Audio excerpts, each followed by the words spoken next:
Salve, meus amigos do canal Vasco Play React, é muito bom ter você por aqui. Então vamos para mais uma reação aqui de notícias do Vasco, especialmente hoje Cazé TV, geral Cazé TV, onde o Pedrosa deixa a sua opinião e para mim ele está corretíssimo e eu conto muito com a sua colaboração, deixando aquele like, se inscrevendo no canal e ativando o sininho da notificação. Então vamos que vamos pro vídeo, porque você vai concordar com muitas coisas que o Pedrosa disse nesse vídeo. Valeu? Se liga. Bora falar de quem? De Vasco da Gama? Porque hoje tem jogo Audax Italiano. O negócio tá... Negócio de Audax Italiano e Renato Gaúcho hoje estará em campo. Pelo menos isso, né? Pelo menos isso. Da última vez ele tava com o pé pro alto lá no apartamento dele. O que eu já falei aqui, que eu discordo bastante, não gosto dessa postura, muito pelo contrário. Ficou no Rio de Janeiro para poder treinar o time e o time continuou cometendo os mesmos erros. Ó, esse deve ser o 11 titular, que não é titular. Teremos o Rojas muitos ali. Jogadores aí, na verdade pode ter o Saldívia ali também. Tem muitos jogadores aí que já foram titulares do Vasco. Sim. O Léo Jardim próprio volta. Piton, né? Exato, o Piton, o Puma foi titular há pouco tempo, o Hugo Moura, o próprio Rojas, Nuno Moreira, Spinelli mesmo. Então assim, é um time B porque o time A tem muitas dúvidas. É um time B porque o time A tem vários jogadores aí que poderiam estar dentro da equipe titular. Então, assim, com essa equipe, que não tá longe de ser extraordinária, o Vasco tem uma certa obrigação de ganhar esse jogo dentro de São Januário, de pelo menos fazer os 3 pontos. Lembrando que na Copa Sul-Americana tem apenas uma vaga na classificação, o primeiro colocado e o segundo vai para o play-off. O Vasco sofreu isso no ano passado, foi para o play-off. Então, dentro de casa, depois de ter empatado fora, num jogo que o Vasco poderia até ter ganhado do Barracas Central, eu acho que é jogo para poder somar 4 pontos. O grande adversário do Vasco nesse grupo vai ser o Olímpia, que é uma equipe extremamente tradicional. Mas é isso, cara. Ó, foi o que eu brinquei aqui com vocês. O Vasco volta na data FIFA, pega Coritiba, fora de casa, faz 1-0, recua, toma o gol na bola aérea. O Vasco pega o Botafogo em São Januário, faz 1-0, perde uma oportunidade incrível com o Tietê, incrível assim, debaixo da trave praticamente, e aí o Botafogo vai lá, empata o jogo na bola aérea com o Vidalba, e depois o Matheus Martins acerta aquele belo chute. Tomou a virada em casa. Vai pro jogo contra o Remo, depois de ter poupado o time inteiro, depois do próprio Renato não ter ido, faz 1-0, toma o gol na bola aérea. Então, assim, são erros que estão sendo repetitivos. E não só na parte defensiva de um time que toma gol todo do jogo, como eu falei, mas também de um time que não consegue matar suas partidas. Tava dando uma olhada ontem em relação aos números, o Vasco é o time que mais cria dentro do Campeonato Brasileiro. É o Vasco que tem a maior expectativa de gols, o XG, XG, como você quiser chamar, do Campeonato Brasileiro. E o time não consegue converter suas oportunidades. É incrível. O Renato, entre aspas, resolveu isso logo quando ele chegou, mas o problema já começou a se repetir. E aí a gente olha para a qualidade do elenco, que é verdade, tem dificuldade, mas assim, é uma dificuldade que não é para estar passando esse tipo de situação como teve passando nos últimos jogos. E vou realmente frisar aqui mais uma vez. O Vasco, antes da data FIFA, jogou bem melhor do que jogou depois. O melhor jogo do Vasco, por incrível que pareça, foi o primeiro, contra o Palmeiras em São Januário. Depois disso, ladeira abaixo, veio o fator novo, ele conseguiu fazer um ótimo jogo contra o Cruzeiro, ele conseguiu fazer uma virada espetacular contra o Fluminense, ele fez um jogo não tão bom contra o Grêmio, mas conseguiu vencer, e o fato é que o trabalho do Renato agora, nesse momento, está em viés de descida, por vários motivos, mas eu acho que dentro de campo a gente não está mais conseguindo ver aquele Vasco diante da data FIFA. Mas a gente, justamente do que o Pedrosa está falando, Ju, não passa também pelos números, pelo que os atacantes, os centroavantes estão rendendo? A gente tem inclusive uns números aqui, vamos colocar na tela, do Spinelli, do David e do Brenner. Porque é isso, se você cria muito, a bola não está entrando, o problema não está também nos caras ali da frente?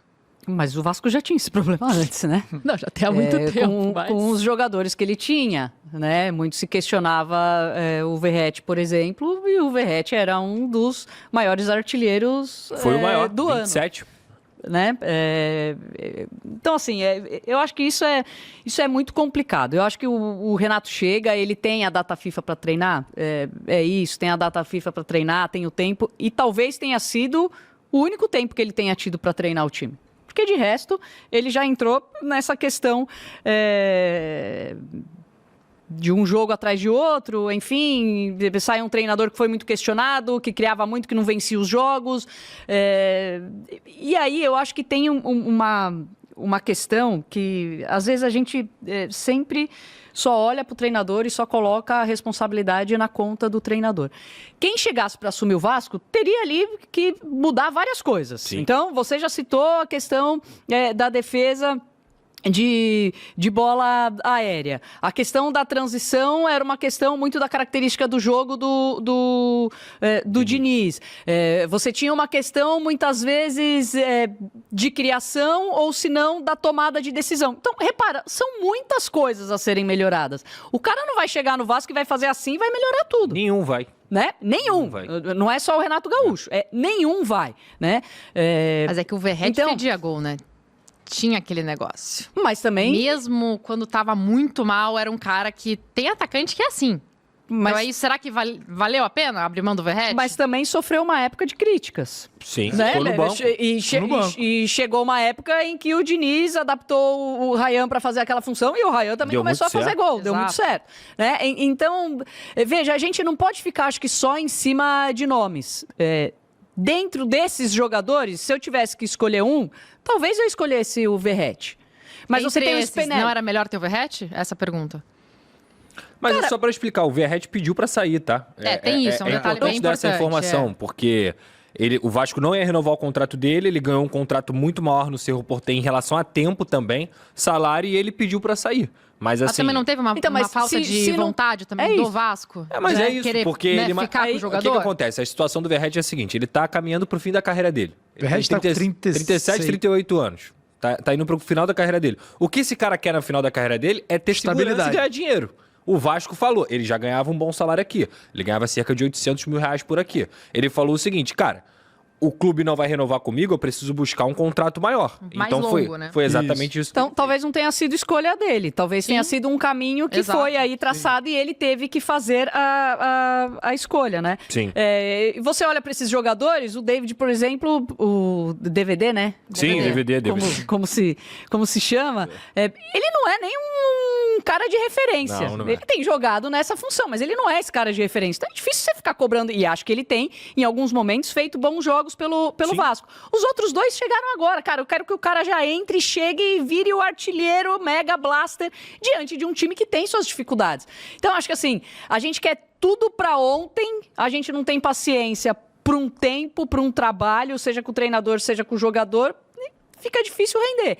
É muito difícil colocar na conta desses caras e comparar o Verratti com esses caras. Sim, com o não. tempo que tinha o Verratti de E dos casa. três, É difícil. o Pedrosa pode até ajudar com informação, mas, pô, acredito que o Brenner tenha sido um pedido do Fernando Diniz, que Foi. brilhou com ele no São Paulo. O Spinelli chega na gestão do Diniz, não sei se foi um pedido ou uma Não foi situação pedido. de... Foi muito mais assim, esse cara se Oportunidade. destacou, fez Isso. 30 participações em 50 jogos, vamos trazer ele. Vamos trazer. Só que assim, são caras que chegam, porra, com o Diniz como técnico, o Diniz sai e vem o Renato. O DVD, por exemplo, já não era tão utilizado com o Diniz, né? Então aí o Renato já tem mais a com o Renato. confiança. O DVD tem 2 assistências ali também. Então, cara, é difícil você olhar, só que assim, de fato, quando você olha e pensa no momento do Vasco, o Vasco precisa de gol, precisa de matar as chances que cria, você olha para esses 3 nomes ali, não empolga. Não empolga. Ainda mais, porra, com o Vasco tendo perdido 50 gols da última temporada, né? Que foram as saídas de Rayan e Verratti. Então, quando você perde caras desse tamanho, porra, há uma necessidade de um substituto à altura. Que assim, obviamente, pô, só 10 jogos o Spinelli, 16 o Brenner, ainda tá cedo. Pode ser que eles ganhem confiança. Em algum momento o Renato aposta em algum deles, eles passem a fazer mais gols. Mas no momento ainda não são substitutos à altura. Então o Vasco vai sofrer com isso. Vai. Meus amigos, vocês viram aí o Pedrosa trazendo a informação, tanto com o pessoal da bancada aí. O Vasco tá no declínio, isso é notório. A gente vê, fez 3 partidas muito boas logo no início do trabalho dele. Palmeiras, Cruzeiro e Grêmio. Depois deu uma caída de produção, conseguiu um empate lá em Curitiba, conseguiu, além da derrota também, que teve uma derrota pro Botafogo, mas depois da derrota pro Botafogo, o Vasco já mostrava que não estava legal. Não estava legal. O Pedrosa foi do melhor jogo, que foi contra o Palmeiras. Mas eu vejo esses 3 primeiros jogos do Vasco, foi muito bom. O Vasco com muita entrega, muita determinação, fazendo bons jogos. Até mesmo a vitória sobre o Fluminense, que foi uma vitória maravilhosa. Foi 3-2, o Vasco de virada. Então acho que isso tem prejudicado demais. Tem prejudicado demais o time do Vasco. Porque o Vasco hoje, ele depende de algumas peças. E essas peças são um desses 3 jogadores. Brenner, Spinelli e David. Só que eu vejo o Spinelli mais à frente do David e do Brenner, porque o Spinelli é aquele cara de área, joga mais na área do que o David e o Brenner. O Brenner é aquele cara que vem de trás, faz um falso 9, sabe jogar desse estilo. Mas o time do Vasco também não tem um encaixe. Acho que falta ainda essa harmonia com todos os jogadores. E todos os jogadores estão conectados com o propósito do clube. Entendeu? Hoje o Vasco enfrenta o Audax Italiano com um time misto, provavelmente, mas a gente não sabe o que vai enfrentar. O que vai acontecer dentro de campo. Então esperamos que faça um bom jogo, o Vasco consiga uma boa vitória e aí sim consiga chegar em primeiro lugar na Sul-Americana aí no grupo dele e conseguir essa classificação, porque o Vasco não pode deixar de se classificar na Sul-Americana porque rende dinheiro. Tanto a Sul-Americana quanto a Copa do Brasil, o Vasco não pode abrir mão, o Vasco está no meio de tabela no Brasileiro, tem que sim brigar pelo Brasileiro, tentar alcançar o mais rápido possível os 45, brigar por coisas maiores e também brigar na Sul-Americana e na Copa do Brasil, não pode deixar de escapar essas duas competições. Então é isso, rapaziada. Esperando que vocês tenham gostado do vídeo, deixa o seu like, se inscreve no canal, ativa o sino da notificação. Aqui é o Vasco Play React, onde você reage a todas notícias da mídia e pós-jogo do Gigante da Colina. Valeu, tamo junto, fica com Deus, até o próximo vídeo.